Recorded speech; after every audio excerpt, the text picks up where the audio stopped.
एक बार वीर शिवाजी को अभिमान हो गया कि मैं लोगों को भोजन देता हूँ, मैं बड़ा उदार हूँ, मैं बड़ा दाता हूँ, सबको खिलाता हूँ। संत रामदास ने सुना तो उन्होंने शिवाजी को बुलवाया और कहा, अभिमान से सब चौपट हो जाता है। जाओ, वो सामने एक चट्टान पड़ी है, उसको उठा कर लाओ और इस हथौड़े से इसको फोड़ो। जब चट्टान फटी तो देखा उसके भीतर एक जगह बनी हुई है और उसमें एक कीड़ा है और कीड़े के मुंह में चावल है और वहाँ थोड़ा सा पानी भी रखा है। फिर संत रामदास ने पूछा, क्यों शिवा, कीड़े के मुंह में चावल तुमने ही रखे थे और ये पानी भी तुमने ही रखा होगा। सुनकर शिवाजी बहुत शर्मिंदा हुए। तो भगवान कहाँ नहीं है, सबको खिलाने वाला वो एक भगवान ही है। एक साधक किसी महात्मा के पास गया और ब्रह्म विद्या लेने के लिए। उसने प्रार्थना की, मुझे आत्म साक्षात्कार का उपाय बताएं।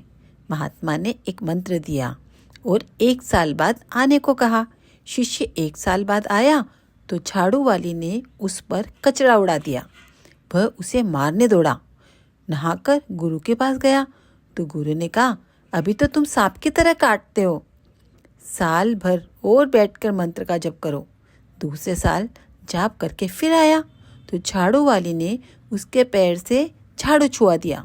इस बार वह मारने नहीं दौड़ा पर कुछ 5-10 कठोर वचन कह दिए।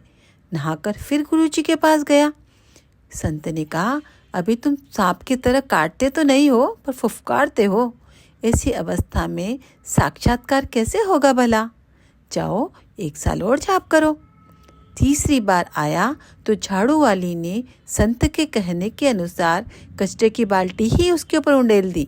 साधक ने झुककर उससे कहा कि तुमने मुझ पर बड़ा ही उपकार किया है, जो मेरे अंदर से बड़े भारी दोष निकाल दिया। तुम्हारी कृपा से आज मेरे मन में जरा भी विक्षेप नहीं आया। आज मेरे गुरु मुझे जरूर उपदेश देंगे।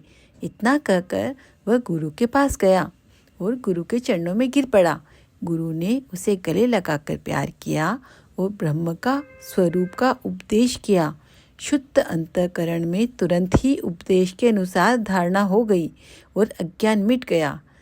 इस तरह से जब अंतःकरण शुद्ध हो जाता है तो ज्ञान स्वतः ही प्रकट हो जाता है। एक मैदान में कुछ लड़के फुटबॉल खेल रहे थे।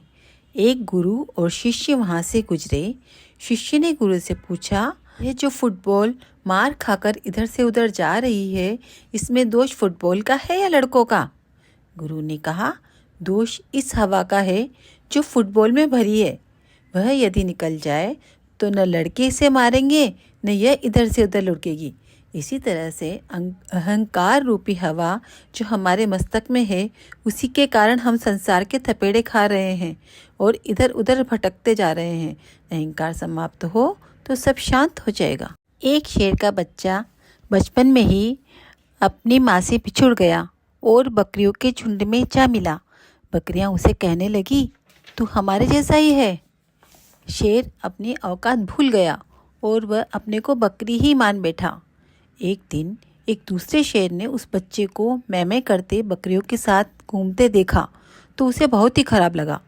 वह जल्दी से उसे नदी पर ले गया और अपनी सूरत पानी में दिखाई। फिर कहा, तू भी मेरे जैसा गर्जना कर सकता है, तू भी शेर है।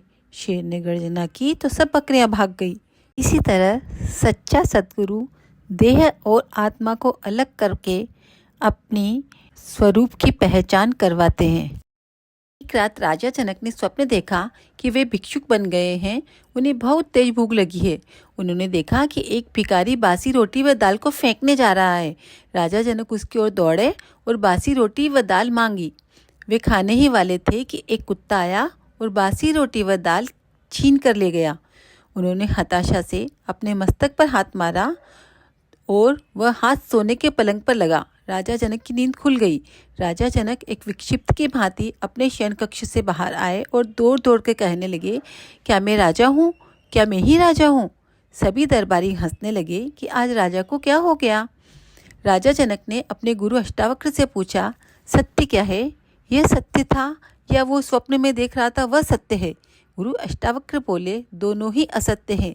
स्वप्न झूठ है और तू राजा है यह भी झूठ है। तू इन दोनों अवस्थाओं को देखने वाला साक्षी आत्मा है। एक देश में यह कानून था कि हर राजा 25 साल राज्य करे, फिर जंगल में जाके रहे। सब राजाओं के जंगल जाने का समय आता तो वे बहुत दुखी होते थे, क्योंकि वहाँ पे बहुत कष्ट से जीवन बिताना पड़ता था। फिर एक विचारशील राजा सिंहासन पर बैठा। उसने राज्य का काम बहुत अच्छी तरह से संभाला और साइड में जंगल के सारे रास्ते भी सुधार लिए और वहाँ पे एक महल बना लिया। चुपचाप वहाँ पर खाने पीने की सब सुविधाएं कर ली। 25 साल के बाद जब उसका राजाई छोड़ने का समय आया तो वह बड़ी खुशी से बैंड बाजे बजाने लगा। लोगों को हैरानी हुई कि एक यही राजा है जो हंसता हुआ जा रहा है, वरना सारे राजा तो रोते रहते थे। पर बाद में मालूम चला कि इसने अपना वक्त रहते सारी तैयारी कर ली थी। इसी तरह से समझदार ज्ञानी लोग पहले ही अपना भविष्य सुधार लेते हैं। बुढ़ापे, बीमारी, दुख सबके लिए वो तैयार रहते हैं। तो भगवान एक गांव से गुजर रहे थे। एक औरत रोती हुई उनके चरणों में गिर गई और विनती करने लगी, हे प्रभु, मेरे इस इकलौते लड़के को जिंदा कर दो। बुद्ध भगवान बोले, हाँ हाँ, मैं इसे जिंदा कर देता हूँ। तुम ऐसा करो, कुछ राई के दाने किसी ऐसे घर से लाकर दो जहाँ कभी भी मौत न आई हो। औरत बहुत खुशी हुई और फटाफट से तैयार हो गई और घर घर घूमने लगी, पर ऐसा कोई घर न मिला जहाँ कोई न मरा हो।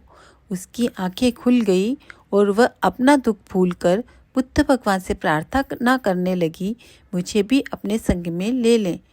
इस तरह से प्रकृति को जब विकार सहित जानते हैं तो फिर दुख नहीं रहता। संत तुकाराम के गांव से कुछ लोग तीर्थ यात्रा के लिए जा रहे थे। तुकाराम उनके पास गए और एक कड़वी लौकी उनको दी कि हर तीर्थ स्थान पर इसको भी पवित्र जल में डुबो देना। उन्होंने ऐसा ही किया। हर स्थान पर जब वे नहाते तो उस लौकी को भी पानी में स्नान करवा देते। लौटने पर उन्होंने लौकी वापस तुकाराम जी को दे दी। तुकाराम जी ने उसी दिन बड़े प्रेम से उस कड़वी लौकी की सब्जी बनाई और तीर्थ से लौटी हुई मंडली को भोजन के समय परोसी। सब बोलने लगे, सब्जी तो कड़वी है। तुकाराम ने आश्चर्यचकित हो प्रश्न किया, ऐसा कैसे हो सकता है? ये लौकी तो सब तीर्थों में नहाकर आई है। इस तरह से मनुष्य तीर्थों में नहाने से नहीं, ज्ञान गंगा में नहाने से निर्मल होता है। वाल्मीकि डाकू था। एक बार नारद उनके दरवाजे के सामने से निकल रहे थे। वाल्मीकि उन पर कूद पड़ा और उनकी वीणा छीनने लगा। नारद ने कहा, ऐसे चोरी करके ये कितना पाप कमा रहे हो? डाकू बोला, मैं तो अपने परिवार का पेट भरने के लिए चोरी करता हूँ। नारद ने कहा, जाओ अपने बीबी बच्चों से तो पूछो कि वे तुम्हारे पाप के दंड भोगने के भागी रहेंगे कि नहीं। वाल्मीकि गया और घर जाकर उसने बीबी बच्चे सभी से पूछा तो उन्होंने कहा, हम क्यों भोगेंगे? हमने थोड़ी पाप किया है, हमने थोड़ी चोरी की है। उसी समय वाल्मीकि ने निश्चय किया कि आज से वह डाकू नहीं, योगी का जीवन जिएंगे और निरंतर जप तप से वह शुद्ध हो गए और एक महासंत बन गए।